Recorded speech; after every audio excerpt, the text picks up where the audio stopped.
Good day to all of you, this is Imran ul Haq. मैंने जो आज अपना टॉपिक सेलेक्ट किया है ये आइल्स बुक 17 है, लेकिन ये जनरल रीडिंग है, जनरल मॉड्यूल की। तो आपको जैसे कि आपको पता है कि जनरल मॉड्यूल में जो रीडिंग है वो एकेडमिक की निस्बत काफ़ी आसान होती है। इसका जो पहला टेस्ट है, टेस्ट में 3 पैराग्राफ्स पैसेजेस होते हैं और पैसेजेस ये कंपैरेटिवली छोटे होते हैं उसकी एकेडमिक की निस्बत। तो आप जैसे कि देख रहे हैं ये सारे का सारा एक ही पैसेज है, तो इसके लिए ये इंतहाई आसान भी होता है, इसमें वोकेबलरी भी काफ़ी आसान होती है उसकी एकेडमिक की निस्बत। तो चलिए हम शुरू करते हैं आज का अपना टॉपिक। जो मैंने आज मेरा फर्स्ट ही इसमें टेस्ट है, सेक्शन भी 1 है जनरल में, जो बुक नंबर 17 है। और आपका बुक नंबर 17 है और ये जनरल आइट्स है। आप देख लें, जनरल में जनरल रीडिंग है जी।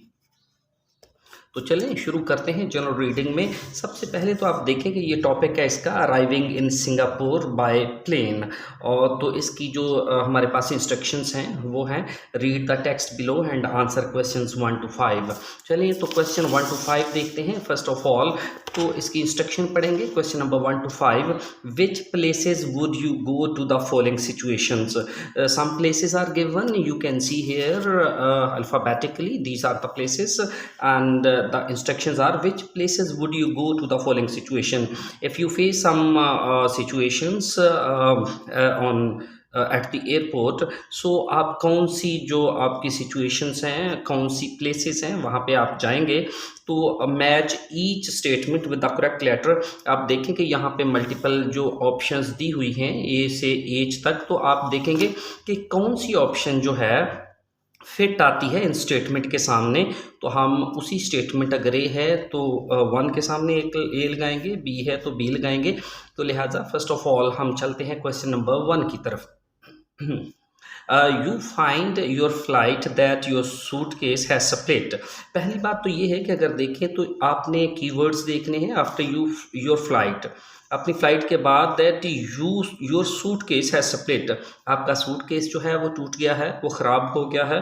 तो आप देखेंगे कि ये इंतहाई जो इजी है आपकी रीडिंग। हम इस पे चलते हैं कि ये क्या है, और देख लें जी।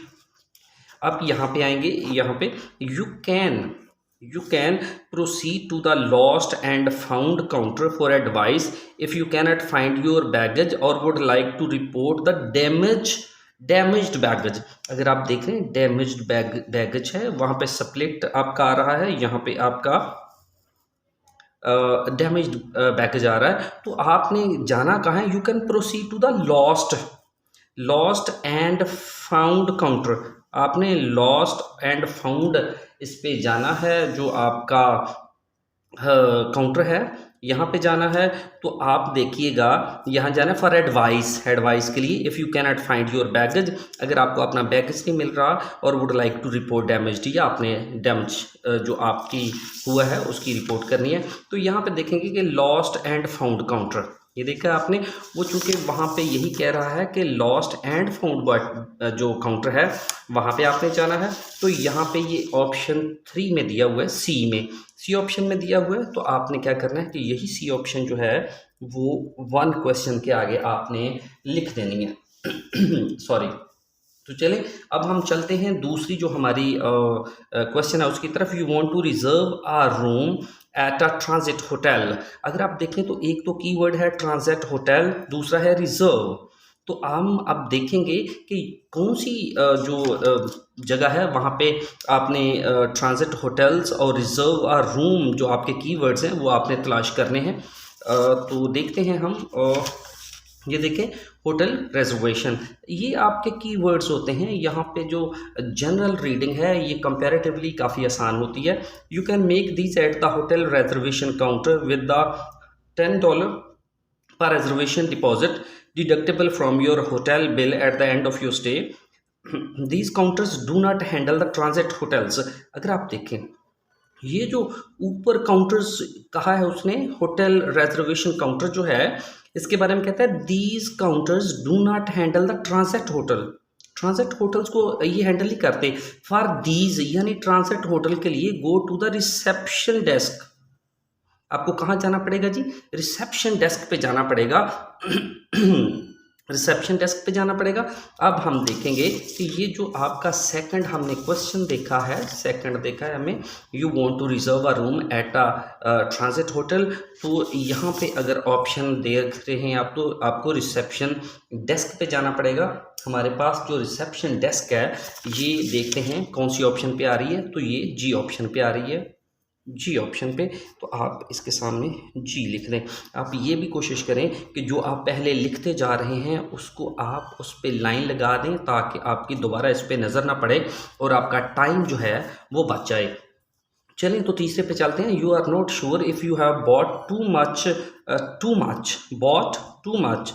You are not sure, not sure एक ये देखेंगे, बॉट टू मच क्या? Duty free shop. जी, you are not sure if you have bought too much in the duty free shop. आपको यकीन नहीं है कि आपने काफ़ी ज़्यादा ड्यूटी फ्री शॉप से ख़रीद लिया है। तो हम देखते हैं कि इसमें से कौन सी ऑप्शन जो है वो मैच करती है। हम पहले तो ड्यूटी फ्री शॉप में जाएंगे, तो वो कहाँ पे ड्यूटी फ्री शॉप है ये भी हमें ढूंढना पड़ेगा। जी, कस्टमर क्लियरेंस पे चलते हैं, देखते हैं यहाँ पे है, please use the green channel for your baggage clearance if you do not have control prohibited declare. आपने बिल्कुल ऐसे ही करना है जैसे मैं स्किम रीडिंग कर रहा हूँ, आपने हार्ड या इंटेंस रीडिंग नहीं करनी। have not exceeded your duty free concession, please use the red channel if you have items to declare। जी, आप किसको यूज़ करेंगे? use the red channel if you have items to declare, अगर कोई item declare करनी है, और are in doubt या फिर आपको कोई इसमें शक है। अगर आप देखें कि आप यहाँ पे क्वेश्चन कहता है you are not sure, not sure जो है वो डाउट के मानो में आ रहा है। If you bought too much in the duty free, आपने ड्यूटी फ्री से खरीदी हैं और आपने ली हैं और आपको इसके बारे में शक है, तो आपने कहाँ पे जाना है वो भी देखें जी।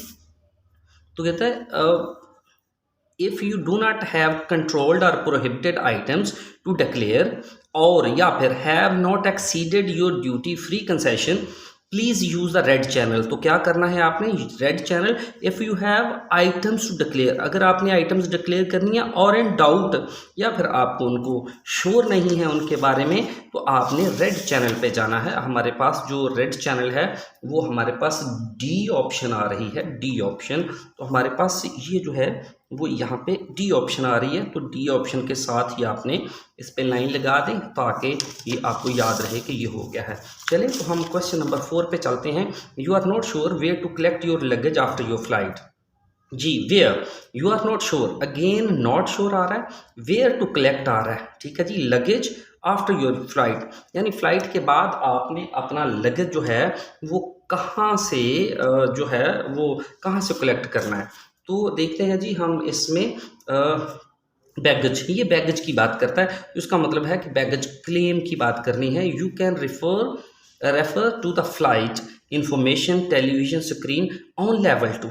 जी देखिएगा, you can refer to the flight information television screen, refer आपने रजू करना है, आपने चले जाना है फ्लाइट इंफॉर्मेशन टेलीविजन स्क्रीन पर ऑन लेवल 2। यहाँ पे आपको देखना पड़ेगा कि क्वेश्चन आंसर में वो कहता है where to collect, where to collect ये है कहाँ से आपने करना है, ठीक है जी, अपना लगेज फ्लाइट के बाद। तो वेयर है, वेयर से मुराद है ऑन लेवल 2, लेवल 2 पर, ठीक है जी। तो हमें देखना पड़ेगा कि लेवल 2 कहाँ पे दिया गया है, ये एफ सेक्शन में दिया गया है, एफ में है, तो हम इसके सामने एफ जो है वो अपना मेंशन कर देंगे। तो हमारा अगला है जो क्वेश्चन है, you need someone to help you with your suitcase. एक तो नीड समवन है to help you with your suitcase, suitcase के लिए आपको किसी की मदद की ज़रूरत है। तो ये भी देखते हैं कि यहाँ पे ही है कहीं पे जी, ये देखिएगा, should you require their assistance, assistance भी है, require assistance, do you need help, तो ये सेम बिल्कुल मैच कर रहा है आपका, do you require their assistance और do you need help with carrying luggage, किसके लिए? लगेज उठाने के लिए। Please ask at the information desk, तो इसके लिए आपको कहाँ जाना पड़ेगा? इन्फॉर्मेशन डेस्क पे जाना पड़ेगा। अगर इन्फॉर्मेशन डेस्क पे जाना पड़ेगा तो यहाँ पे देखते हैं कि इन्फॉर्मेशन डेस्क, ये देखें ए ही ऑप्शन में आ रहा है, तो हमारे पास ए है, तो हम ए की ऑप्शन जो है इसके सामने कर देंगे। ठीक है जी, ये लिख देंगे। तो ये था हमारा आज का जो पहला सेक्शन है उसके बारे में। तो हमारे पास जो दूसरा सेक्शन है इसके इसी का जो सेक्शन का सेकंड पार्ट है, अब हम उसकी तरफ चलते हैं। तो देखते हैं कि हमारे जो सेकंड जो पार्ट है उसमें कौन सी इंफॉर्मेशन दी गई हैं। तो हम चलते हैं जी सेकंड पार्ट की तरफ। दूसरा पार्ट है हमारा सिंगापुर एयरपोर्ट। ये है जी हमारे पास सिंगापुर एयरपोर्ट। हम देखेंगे सिंगापुर एयरपोर्ट पे कौन सी ऐसी वोकेबलरी दी गई है, कौन से ऐसे क्वेश्चंस दिए गए हैं। यहाँ पे हमारे पास क्वेश्चंस हैं एज यूजुअल, हमने पहले भी किए हैं। Do the following statements agree with the information given in the text on the page number 18। So 6 to 10 questions. True if the statement is given as it is, okay, there is no change in meanings, so the statement is true. अगर उसमें contradictions आ रही हैं, if the statement contradicts the information, तो फिर false आएगा। अगर information बिल्कुल दी ही नहीं गई तो फिर हमारे पास जो है वो आएगा नॉट गिवन। तो चलिए हम चलते हैं, नेक्स्ट जो है हमारे पास फर्स्ट स्टेटमेंट है उसकी तरफ चलते हैं। तो पहली स्टेटमेंट है हमारे पास, एवरीवन इज ऑब्लाइज्ड, हर शख्स पाबंद है, टू पे 3% टैक्स ऑन गुड्स, कि वो चीज़ों पर 3% टैक्स जो है वो they bring in to the Singapore, वो लोग जो चीज़ें खरीदते हैं और सिंगापुर को लेके आते हैं।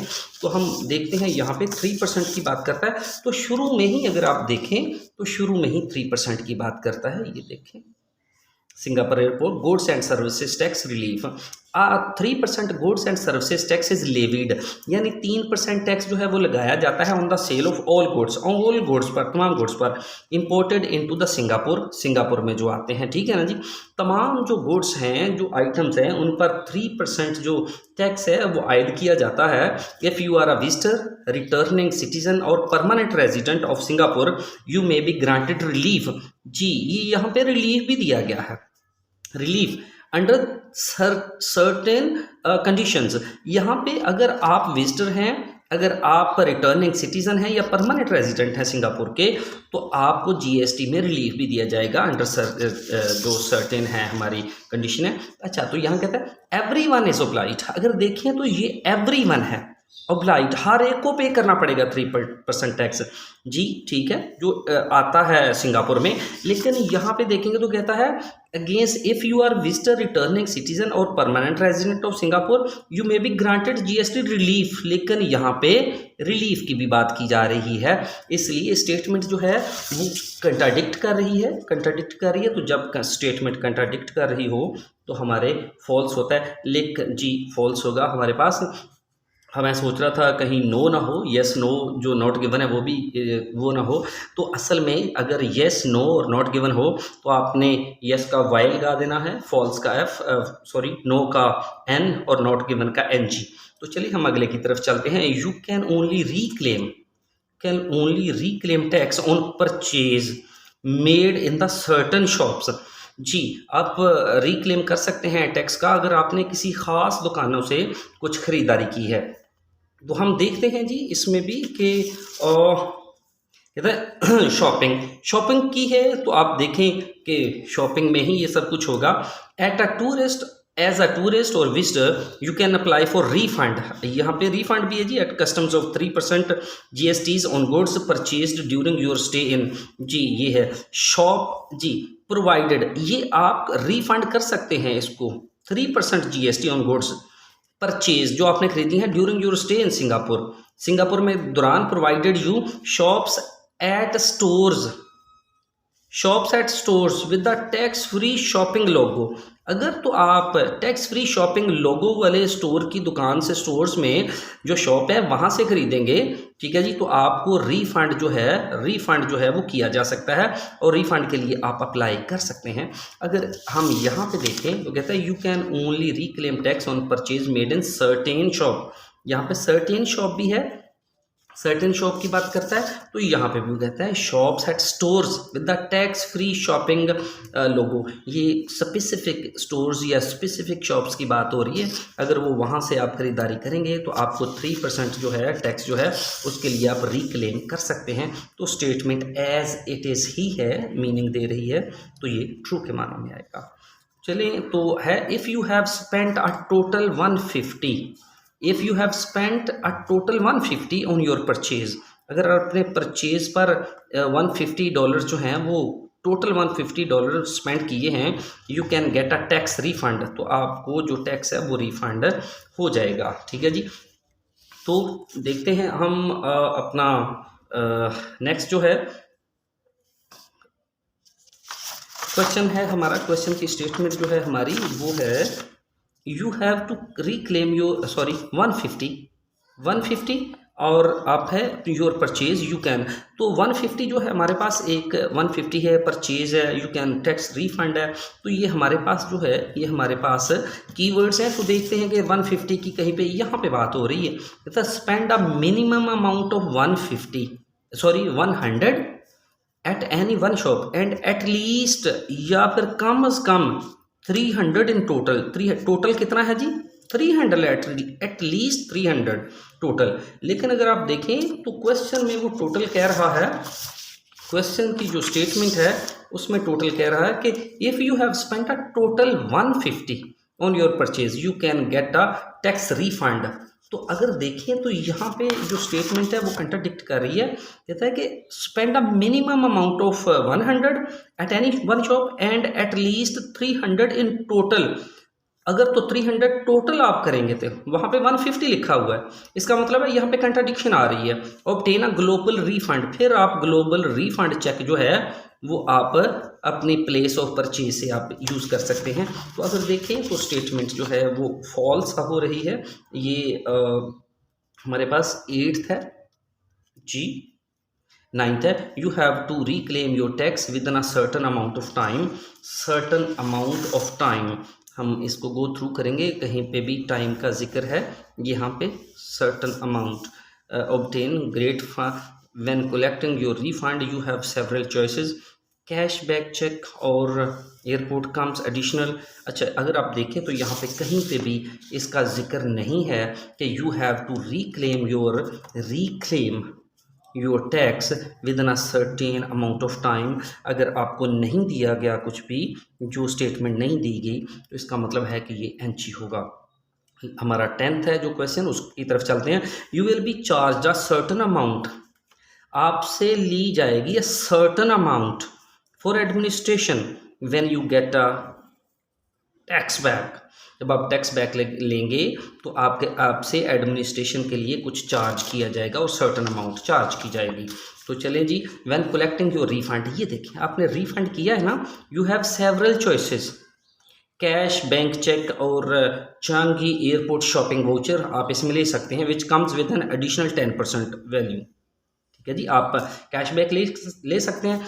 प्लीज़ नोट, अगर आप देखें please note that a handling fee, ये आपसे एडमिनिस्ट्रेशन के लिए फ़ी भी यहाँ पे कट होगी, विल बी डिडक्टेड, कट होगी फ्रॉम द जीएसटी अमाउंट, जो आपने अमाउंट लेनी उससे, for the refund services, refund services से में जो है उसके लिए आपके जो अमाउंट होगी उसमें से फ़ी विल बी डिडक्टेड।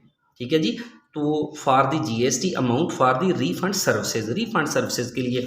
तो अगर आप देखें तो स्टेटमेंट बिल्कुल ट्रू है, वहाँ पे जो यूज़ हो रही है वो हमारे लिए बिल्कुल, वो भी ये कहता है you will be charge a certain amount है फॉर एडमिनिस्ट्रेशन है when you get back your tax. ठीक है जी, तो स्टेटमेंट जो है वो टोटली आपकी ठीक आ रही है। ये हमारा था जो इसका टास्क 2 था। तो चलिए हम टास्क 3 की तरफ चलते हैं। तो टास्क 3 है हमारा सिंगापुर गाइड है। ये जनरल बुक 17 है और रीडिंग टेस्ट 1 है, तो इसकी हम रीडिंग करेंगे। नेक्स्ट है हमारे पास कंप्लीट द नोट्स। अगर आप देखें तो ये कंप्लीट द नोट्स हैं, ये काफ़ी आसान होते हैं हमारे लिए इनको करना, क्योंकि इसके लिए आपको सिर्फ कुछ जो वर्ड्स हैं, जैसे सिंगापुर मैरियट है, होटल है इज़ डिस्क्राइब्ड एज। तो आपको इसमें भी जो कीवर्ड्स हैं, जो आपके प्रोमिनेंट वर्ड्स हैं, उस पे ही जाना पड़ता है। तो इसकी इंस्ट्रक्शंस पढ़ते हैं। Question number 11 to 14, complete the sentence below, no more than 3 words. ये इंस्ट्रक्शन आपने याद रखनी है, ज़्यादा नहीं, 3 से ज़्यादा नहीं। तो चलें देखते हैं। The Singapore Marriott hotel is described as an. अच्छा, एज एन, अच्छा इस आपने ज़रूर रखना है कि एन है तो इसका मतलब है कि जो इसमें कोई ऐसा वर्ड आ रहा है आंसर में, वो वॉवल साउंड से ही स्टार्ट होगा। तो देखते हैं जी, मैरिट जो सिंगापुर मैरिट होटल है इस डिस्क्राइब्ड, उसको बयान किया जाता है एज एन। कैसे बयान किया जाता है? तो a walk around Singapore guides है पहली बात। तो a walk around the Orchard Road district, the route begins just opposite the Orchard है हमारे पास station Singapore Marriott hotel. This eye catching landmark has a distinctive Chinese. अगर देखें this eye catching landmark, उसको डिस्क्राइब कैसे किया गया कि ये आई कैचिंग लैंडमार्क है। फिर आप देखें कि आई जो है ये एक वॉल साउंड है और इसलिए आई कैचिंग लैंडमार्क। आई कैचिंग जो है वो एक एडजेक्टिव है, लैंडमार्क एज ए नाउन है। तो अगर आप देखें तो हम इसके साथ ही एन लगा सकते हैं। बाकी अगर ऑर्चर्ड आ जाएगा MRT, ये एक मैं आपको एक तरीका बता रहा हूँ कि जब भी एन आएगा तो फिर आपने याद रखना है कि ज़रूर वो बात कर रहा है किसी वॉल साउंड से स्टार्ट होने वाले वर्ड की। तो this eye catching landmark has a distinctive Chinese styled green roof. देखें तो ये उसने उसको डिस्क्राइब कर रहा है, उसके बारे में कह रहा है described. Singapore Marriott hotel is described as an. तो इसका मतलब है कि आई कैचिंग है, आई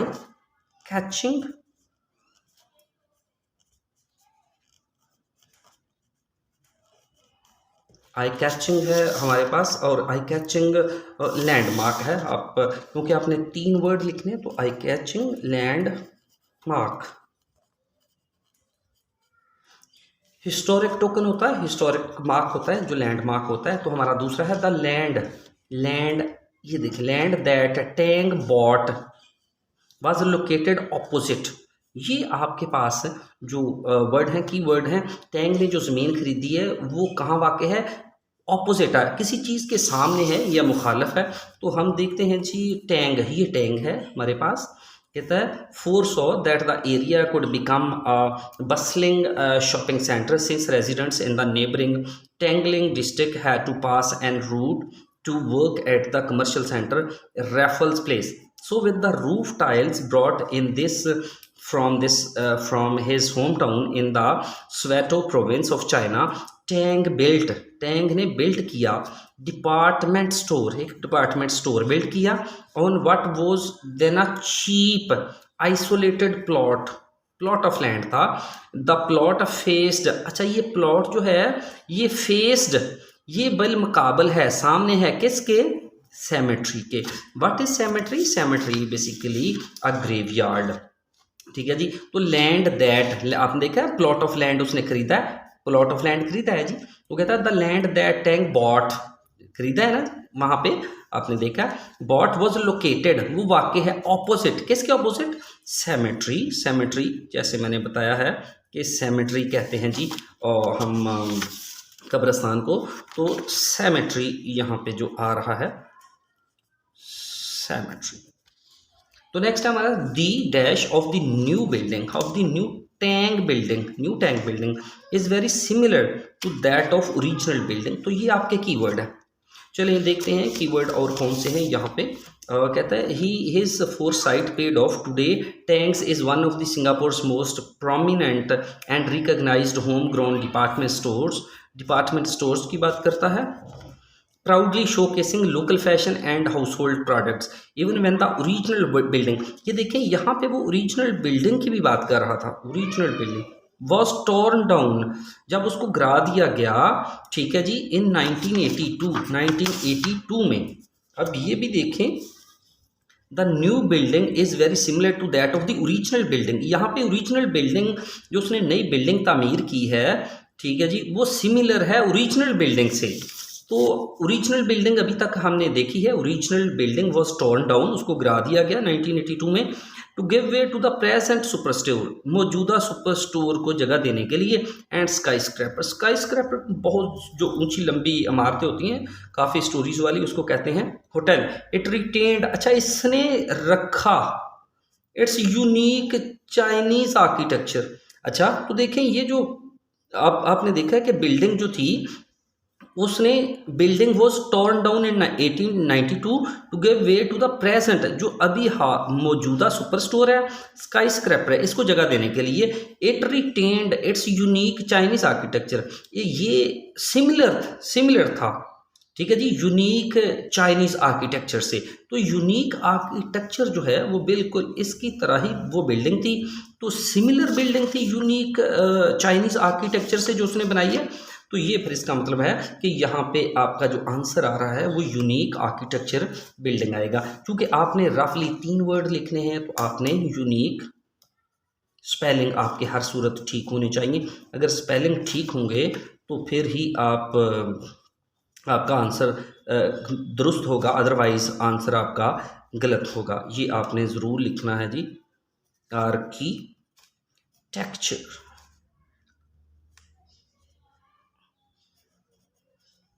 आर्किटेक्चर, ठीक है जी।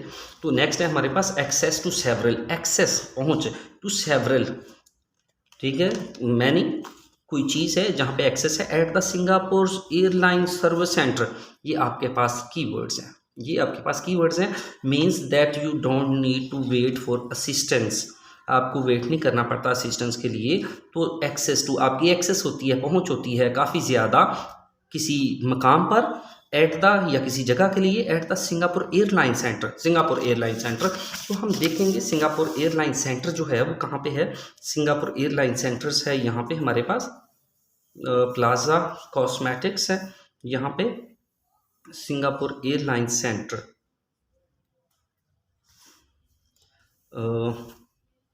सिंगापुर एयरलाइन सेंटर है हमारे पास जी, एयरलाइन सेंटर ये देखें, Singapore airline service centre to facilitate booking. अच्छा ये फैसिलिटेट करता है बुकिंग के लिए, एंड ऑफर इंफॉर्मेशन, और इन्फॉर्मेशन भी देता है टू टूरिस्ट को।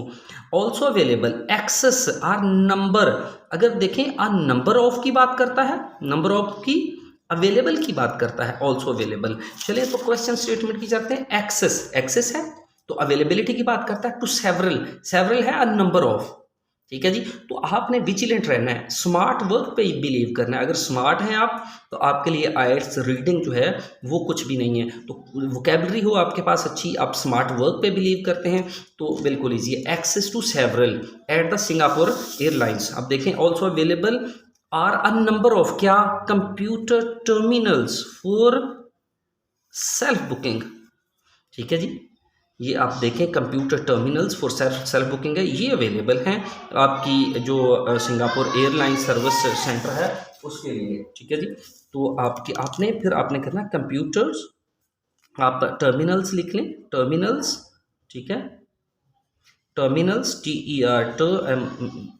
टर्मिनल्स जी, for self booking, for self booking. तो ये था हमारा आज का रीडिंग पैसेज जो कि था बुक नंबर 17, और हमारे पास था ये जनरल रीडिंग में आता है। जनरल रीडिंग काफ़ी हद तक आसान होती है। अपना बहुत सारा ख्याल रखिएगा, मिलते हैं इंशाल्लाह बाद में। अल्लाह हाफिज़।